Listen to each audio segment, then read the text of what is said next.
Assalamualaikum warahmatullahi wabarakatuh. Perkenalkan, nama saya Tri Amanda Putri dari kelas 10 AKL 1. Pada video kali ini saya akan menjabarkan materi tentang klasifikasi pasar yang ada pada bab 7. Apa sih yang akan kita bahas pada video kali ini? Kita akan membahas tentang pengertian pasar, fungsi pasar, dan klasifikasi pasar. Yuk kita simak sama-sama. Pengertian pasar. Pasar dapat dideskripsikan dalam artian sempit dan luas. Dalam arti sempit, pasar adalah tempat dilakukannya kegiatan jual beli berbagai macam barang dan jasa untuk keperluan sehari-hari. Sementara itu, dalam arti luas dan menurut ilmu ekonomi, pasar adalah proses berlangsungnya transaksi permintaan dan penawaran barang dan jasa. Fungsi pasar. 1. Fungsi distribusi. Sebagai sarana distribusi, pasar berfungsi memperlancar proses penyaluran barang dan jasa dari produsen ke konsumen. 2. Fungsi pembentuk harga. Sebagai sarana pembentuk harga, pasar berfungsi membentuk harga kesepakatan antar penjual dan pembeli hingga terjadi proses tawar-menawar di antara kedua pihak. 3. Fungsi promosi. Sebagai sarana promosi, pasar berfungsi sebagai tempat memperkenalkan dan menginformasikan suatu barang atau jasa.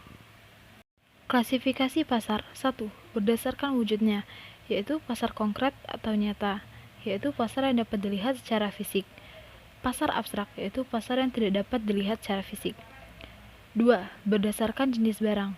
Pasar barang konsumsi, yaitu pasar yang menjual barang untuk memenuhi kebutuhan konsumsi. Pasar barang produksi, yaitu pasar yang menyediakan faktor-faktor produksi seperti pasar modal. 3. Berdasarkan luas jangkauannya, yaitu pasar lokal, pasar regional, pasar nasional, dan pasar internasional.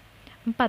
Berdasarkan waktu, pasar harian, pasar mingguan, pasar bulanan, pasar tahunan, dan pasar temporer. 5. Berdasarkan transaksi, pasar tradisional, yaitu pasar tempat terjadinya proses tawar-menawar. Pasar modern, yaitu pasar yang harga barang telah ditetapkan sehingga tidak ada transaksi tawar-menawar.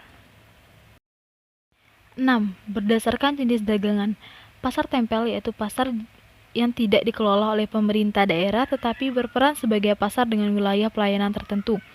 Pasar khusus, yaitu pasar yang memperjualbelikan satu jenis barang dagangan saja. Pasar umum, yaitu pasar yang memperjualbelikan beragam barang meliputi golongan A seperti batu mulia, logam mulia, permata, tekstil. Golongan B, batik, konveksi, pakaian tradisional, kerajinan, barang kelontong, barang pecah belah, plastik, obat-obatan, bahan kimia, bumbu, bahan bangunan, daging, dan ikan. Golongan C, beras, tepung terigu, ketan, jagung, gula pasir, teh, kopi, buah, minyak, jahe, dan jajanan pasar. Golongan D, yaitu kembang, anyaman, gerabah, dan barang bekas. Berdasarkan strukturnya, pasar persaingan sempurna, yaitu pasar yang terdiri atas banyak pembeli dan penjual dan keduanya tidak dapat mempengaruhi harga pasar. Harga di pasar terbentuk dari permintaan dan penawaran. Contoh, barang yang dijual yaitu bahan pangan. Pasar persaingan tidak sempurna yaitu pasar yang terdiri atas sedikit penjual dan banyak pembeli. Harga di pasar terbentuk oleh keinginan produsen. Contohnya, pasar semen yang hanya terdiri atas beberapa produsen. Nah, sekarang kita tahu nih, kalau pasar adalah proses berlangsungnya transaksi permintaan dan penawaran barang dan jasa.